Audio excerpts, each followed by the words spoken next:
Saudaraku yang terkasih di dalam Kristus Tuhan, kita bertemu kembali dengan Majelis GKJ Karangnongko lewat live streaming Minggu Pahing 1 Mei 2022 dengan tema rekonsiliasi.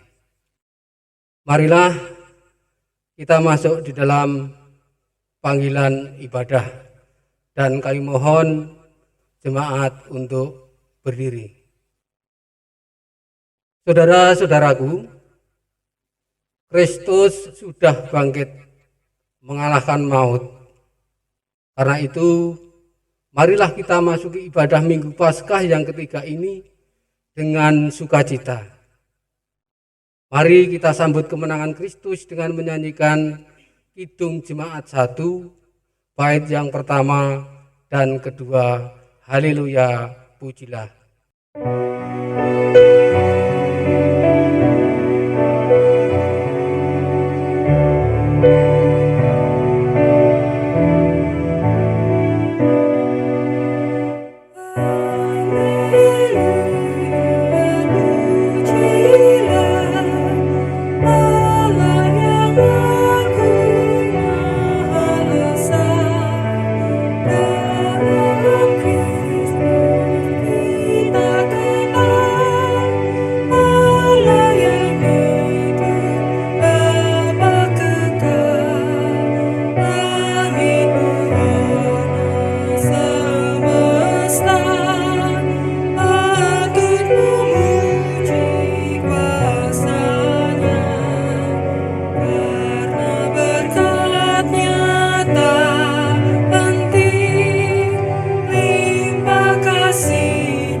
Ibadah Minggu Paskah yang ketiga ini, mari kita khususkan dengan pengakuan, pertolongan kita adalah dalam nama Tuhan yang menjadikan langit dan bumi.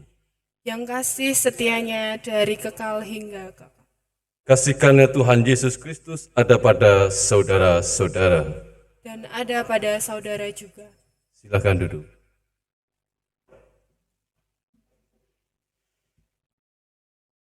Jemaat yang dikasihi Tuhan, kita masuk pembukaan.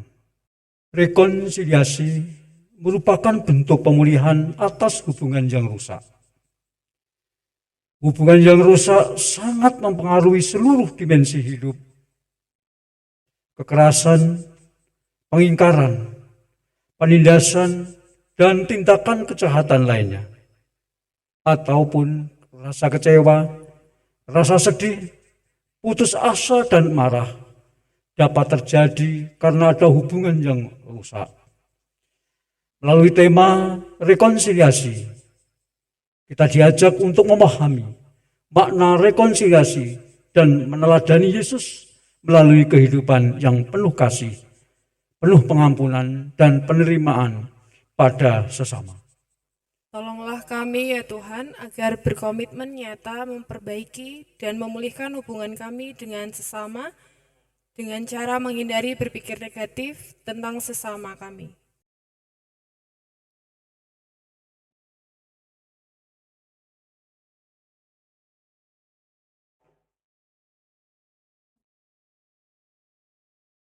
Bapak, Ibu, dan saudara-saudara yang dikasihi Tuhan, marilah kita masuk di dalam pengakuan dosa.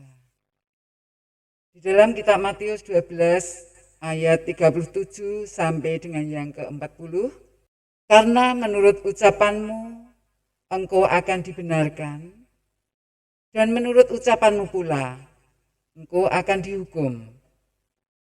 Pada waktu itu berkatalah beberapa ahli Taurat dan orang Farisi kepada Yunus, "Guru, kami ingin melihat sesuatu tanda daripadamu." Tetapi jawabnya kepada mereka, "Angkatan yang jahat dan tidak setia ini menuntut suatu tanda. Tetapi kepada mereka tidak akan diberikan tanda selain tanda Nabi Yunus. Sebab seperti Yunus tinggal di dalam perut ikan 3 hari 3 malam, demikian juga Anak Manusia akan tinggal di dalam rahim bumi 3 hari 3 malam. Apakah saudara dan saya telah sungguh-sungguh mengasihi Tuhan dan sesama? Marilah kita memeriksa diri dan mengakui segala kekurangan dan dosa kita di hadapan Tuhan." Hitung Jemaat 25 bait 1 sampai 3. Ya Allahku di cahayamu.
Jemaat yang dikasihi Tuhan, bersama-sama dalam tema rekonsiliasi, kita akan mendengar sabda Tuhan melalui bacaan Injil Yohanes pasal 21 ayat 1 sampai dengan 19.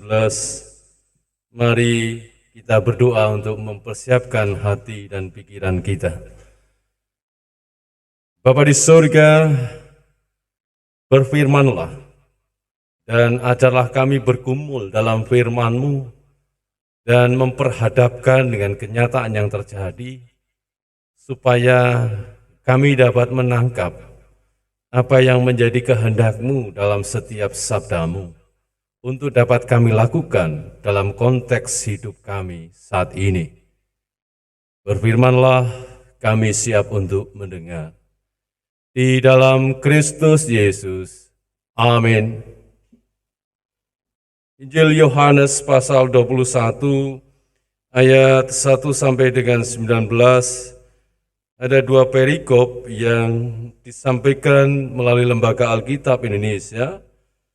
yaitu Yesus menampakkan diri kepada murid-muridnya di pantai Danau Tiberias, dan perikop gembalakanlah domba-dombaku.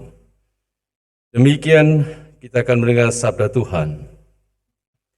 Kemudian Yesus menampakkan diri lagi kepada murid-muridnya di pantai Danau Tiberias, dan ia menampakkan diri sebagai berikut. Di pantai itu berkumpul Simon Petrus, Thomas yang disebut Didimus, Nathanael dari Kana yang di Galilea, anak-anak Zebedius, dan 2 orang muridnya yang lain. Kata Simon Petrus kepada mereka, "Aku pergi menangkap ikan." Kata mereka kepadanya, "Kami pergi juga dengan engkau." Mereka berangkat lalu naik ke perahu, tetapi malam itu mereka tidak menangkap apa-apa. Ketika hari mulai siang, Yesus berdiri di pantai, akan tetapi murid-murid itu tidak tahu bahwa ia adalah Yesus. Kata Yesus pada mereka, "Hai anak-anak, apakah kamu mempunyai lauk pauk?" Jawab mereka, "Tidak ada." Maka kata Yesus pada mereka, "Tebarkanlah jalamu di sebelah kanan perahu, maka kamu akan peroleh." Lalu mereka menebarkannya dan mereka tidak dapat menariknya lagi karena banyaknya ikan. Maka murid yang dikasihi Yesus itu berkata pada Petrus, "Itu Tuhan." Ketika Petrus mendengar bahwa itu adalah Tuhan, maka ia mengenakan pakaiannya, sebab ia tidak berpakaian lalu terjun ke dalam danau. Murid-murid yang lain datang dengan perahu karena mereka tidak jauh dari darat. Hanya kira-kira 200 hasta saja dan mereka menghela jala yang penuh ikan itu. Ketika mereka tiba di darat, mereka melihat api arang, dan di atasnya ikan dan roti. Kata Yesus pada mereka, "Bawalah beberapa ikan yang baru kamu tangkap itu." Simon Petrus naik ke perahu, lalu menghela jala itu ke darat, penuh ikan-ikan besar, 153 ekor banyaknya. Dan sungguh pun sebanyak itu, jala itu tidak koyak. Kata Yesus pada mereka, "Marilah dan sarapanlah." Tidak ada di antara murid-murid itu yang berani bertanya kepadanya, "Siapakah engkau?" Sebab mereka tahu bahwa ia adalah Tuhan. Yesus maju ke depan, mengambil roti dan memberikannya kepada mereka, demikian juga ikan itu. Itulah ketika kalinya Yesus menampakkan diri kepada murid-muridnya, sesudah ia bangkit dari antara orang mati. Sesudah sarapan, Yesus berkata kepada Simon Petrus, "Simon anak Yohanes, apakah engkau mengasihi aku lebih daripada mereka ini?" Jawab Petrus kepadanya, "Benar Tuhan, engkau tahu bahwa aku mengasihi engkau." Kata Yesus kepadanya, "Gembalakanlah domba-dombaku." Kata Yesus pula kepadanya untuk kedua kalinya, "Simon anak Yohanes, apakah engkau mengasihi aku?" Jawab Petrus kepadanya, "Benar Tuhan, engkau tahu bahwa aku mengasihi engkau." Kata Yesus kepadanya, "Gembalakanlah domba-dombaku." Kata Yesus kepadanya untuk ketiga kalinya, "Simon anak Yohanes, apakah engkau mengasihi aku?" Maka sedih hati Petrus, karena Yesus berkata untuk ketiga kalinya, "Apakah engkau mengasihi aku?" Dan ia berkata kepadanya, "Tuhan, engkau tahu segala sesuatu. Engkau tahu bahwa aku mengasihi engkau." Kata Yesus kepadanya, "Gembalakanlah domba-dombaku. Aku berkata kepadamu, sesungguhnya ketika engkau masih muda, engkau mengikat pinggangmu sendiri, dan engkau berjalan kemana saja kau kehendaki. Tetapi jika engkau sudah menjadi tua, engkau akan mengulurkan tanganmu, dan orang lain akan mengikat engkau, dan membawa engkau ke tempat yang tidak kau kehendaki." Dan hal ini dikatakannya untuk menyatakan bagaimana Petrus akan mati dan memuliakan Allah. Sudah mengatakan demikian, ia berkata pada Petrus, "Ikutlah aku." Demikianlah sabda Tuhan. Bapak Ibu yang dikasihi Tuhan, kalau kita melihat bacaan yang kita baca tadi di atas, kelihatannya memang tidak perlu ada yang diperdamaikan. Tetapi kalau kita melihat dengan sungguh bahwa Petrus memutuskan untuk mencari ikan. Ini adalah kebiasaan yang sudah sekian waktu ditinggalkan oleh karena Petrus dan rekan-rekan dan sahabat yang lain harus mengikut Yesus. Jadi pertemuan di awal dengan Yesus adalah ketika Petrus, Yohanes, dan Yakobus berada di pantai dan sedang mempersiapkan jala.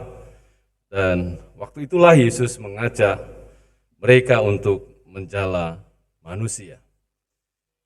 Dan setelah sekian lama,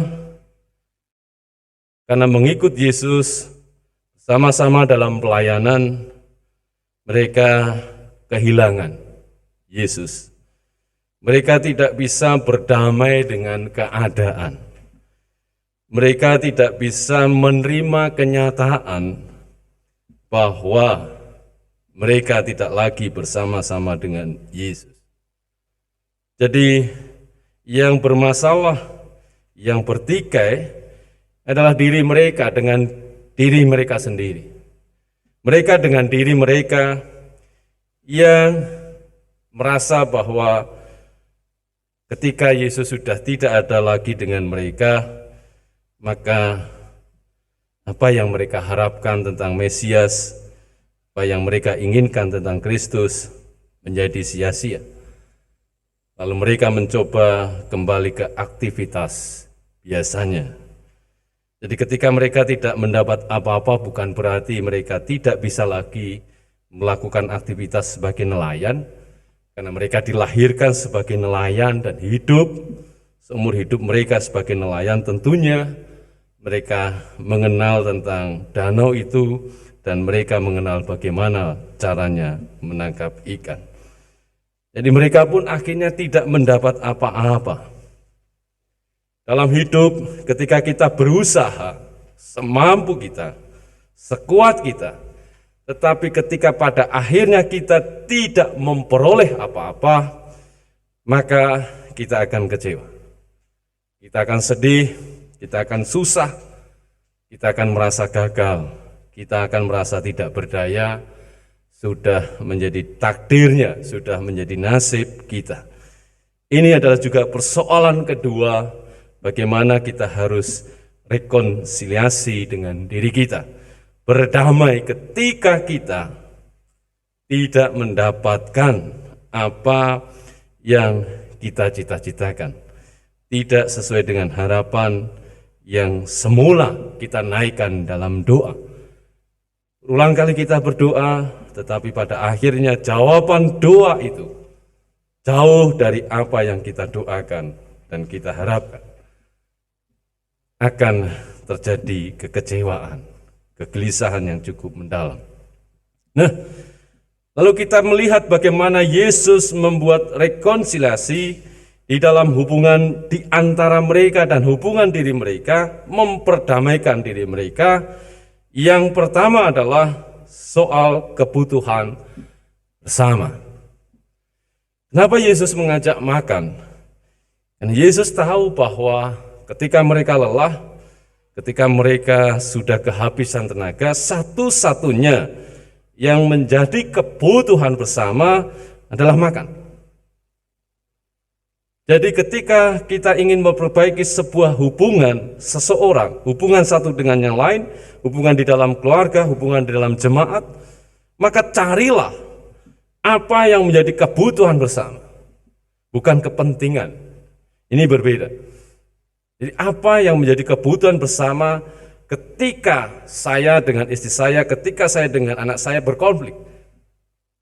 Carilah terlebih dahulu apa yang menjadi kebutuhan. Saya juga butuh, istri saya juga butuh, anak-anak saya juga butuh. Ini yang pertama.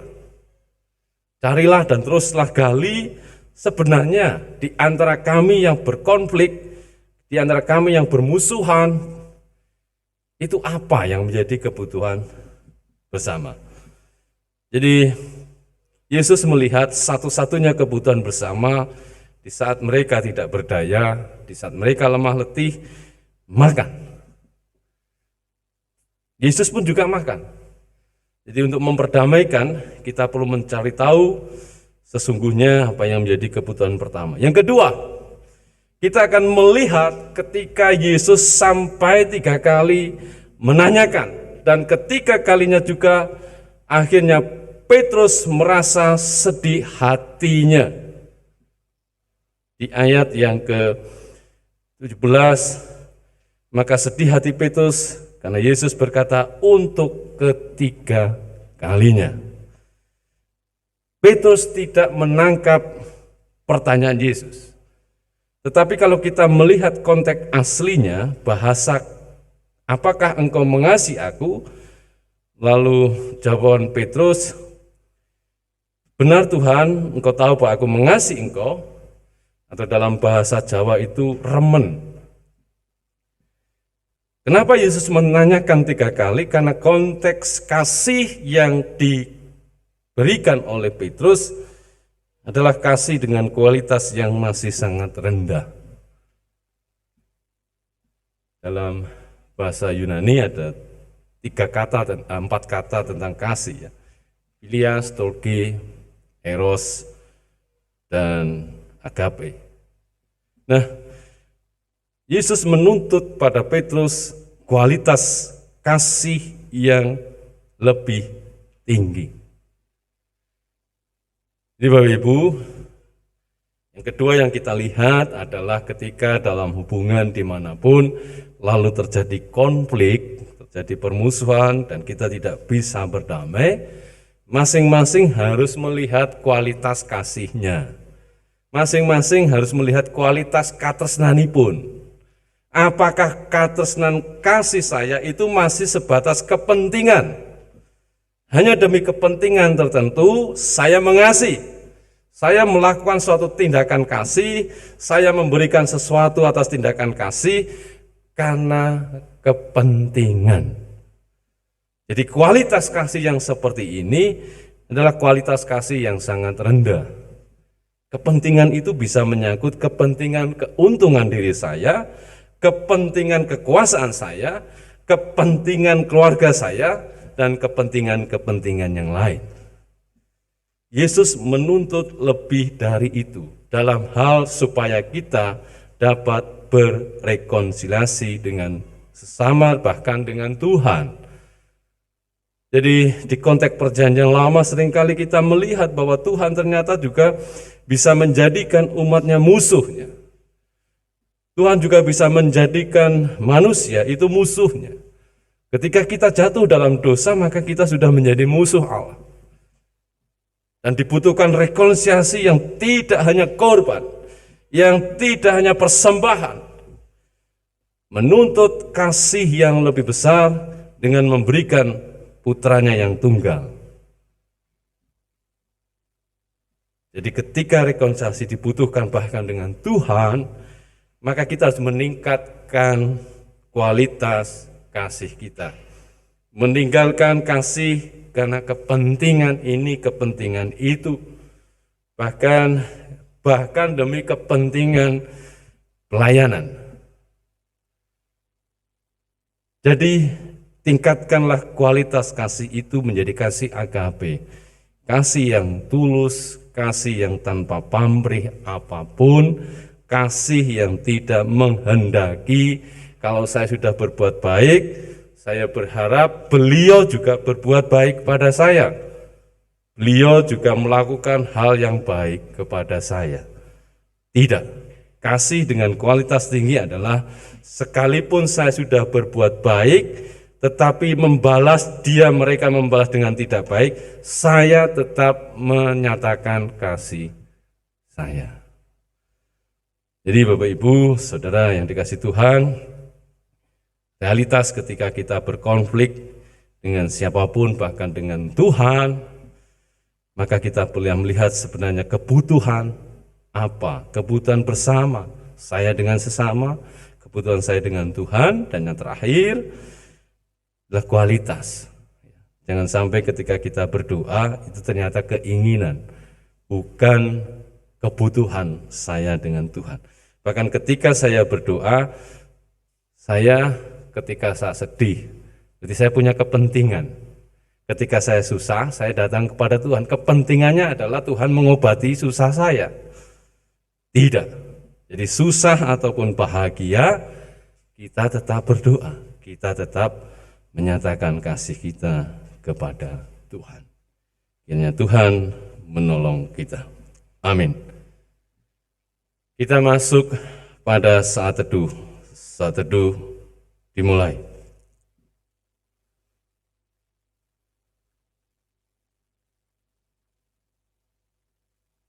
Saat teduh selesai, mari kita berdoa. Bapa di surga,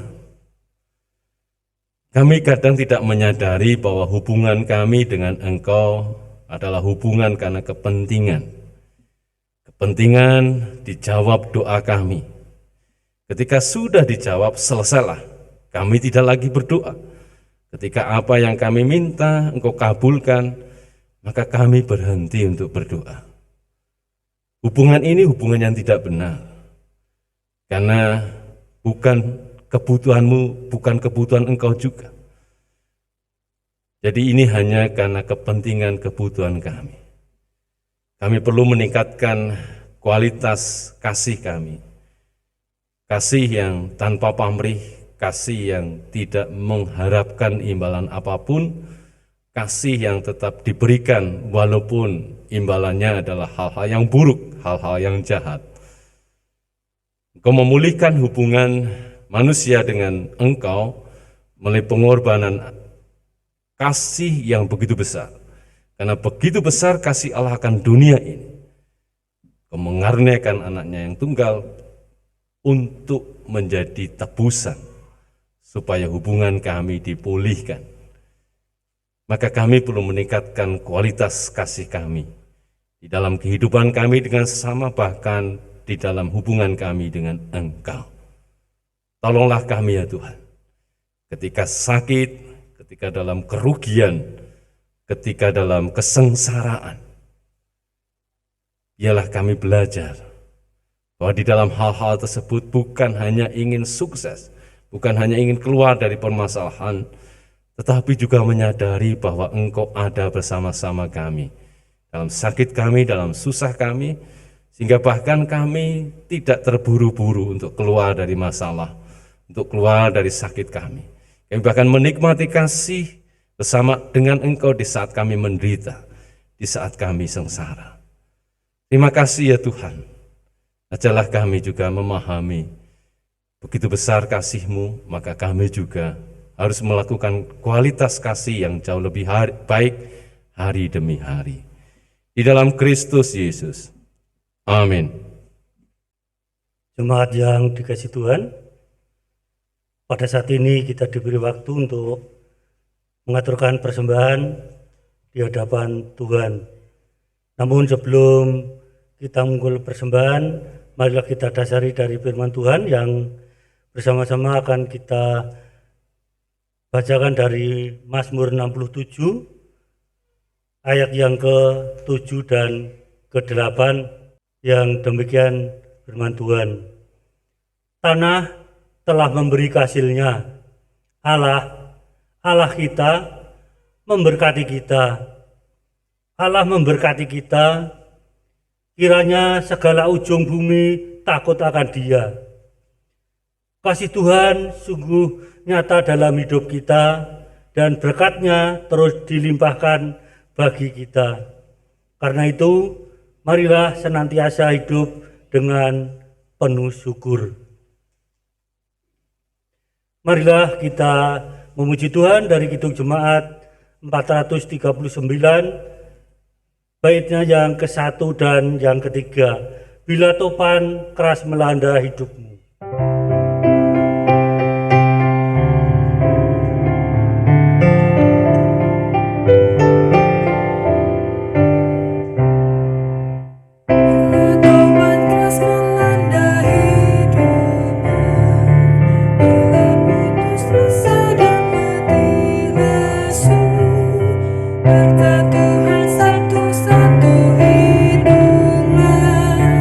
Kau niscaya akan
Jemaat yang terkasih dalam Tuhan, marilah kita bersama-sama menghadap Tuhan di dalam doa kami antarkan. Jemaat kami mohon untuk berdiri. Bapa di surga, yang empunya langit dan bumi, yang senantiasa memelihara ciptaannya, terima kasih untuk setiap sesama kami yang tinggal di sekitar rumah, lingkungan pekerjaan, lingkungan sekolah, dan lingkungan gereja, serta kami sesama umat yang percaya padamu. Kristus Juru Selamat kami, walaupun berbeda cara beribadah, ajarlah kami untuk tidak menghakimi, saling menyalahkan, saling menganggap paling benar dan diberkati. Karena dalam hidup kami adalah manusia berdosa yang mencoba mengenalmu dengan cara pikir, cara hati, dan perasaan kami, sehingga nyata kami menemukan perbedaan.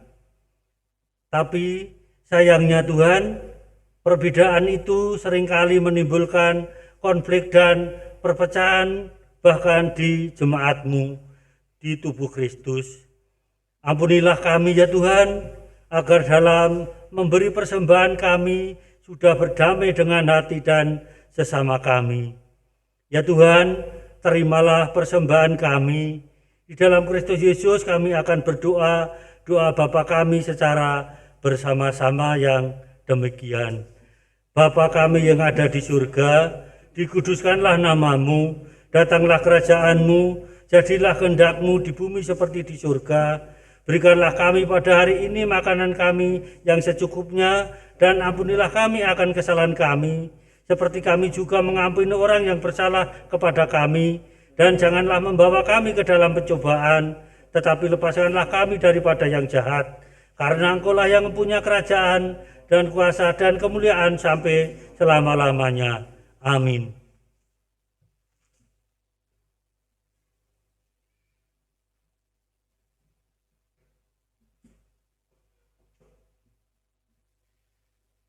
Saya undang jemaat untuk meletakkan tangan kanan di dada sebelah kiri, di jantung kita. Dengan hati yang terarah pada Kristus, kita menyatakan pengakuan iman kita dengan pengakuan iman rasuli yang demikian bunyinya. Aku percaya kepada Allah Bapa yang Maha Kuasa, Khalik langit dan bumi, dan kepada Yesus Kristus anaknya yang tunggal Tuhan kita, yang dikandung daripada Roh Kudus, lahir dari anak Maryam, yang menderita di bawah pemerintahan Pontius Pilatus, disalibkan, mati dan dikuburkan, turun ke dalam kerajaan maut. Pada hari yang ketiga bangkit pula dari antara orang mati, naik ke surga, duduk di sebelah kanan Allah Bapa yang Maha Kuasa, dan akan datang dari sana untuk menghakimi orang yang hidup dan yang mati.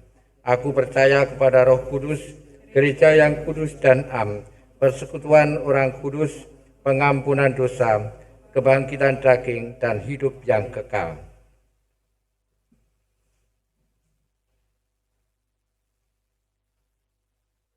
Arahkanlah hatimu kepada Tuhan.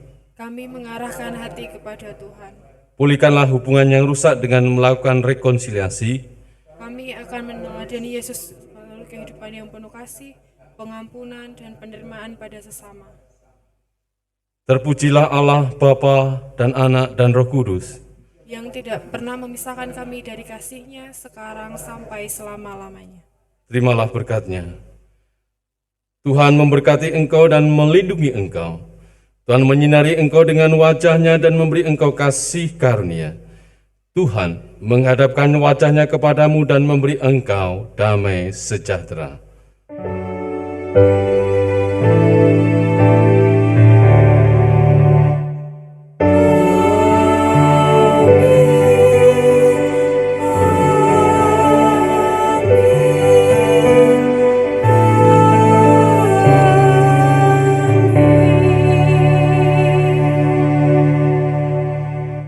Ya Tuhan, pilah hati kawanku. Ampunilah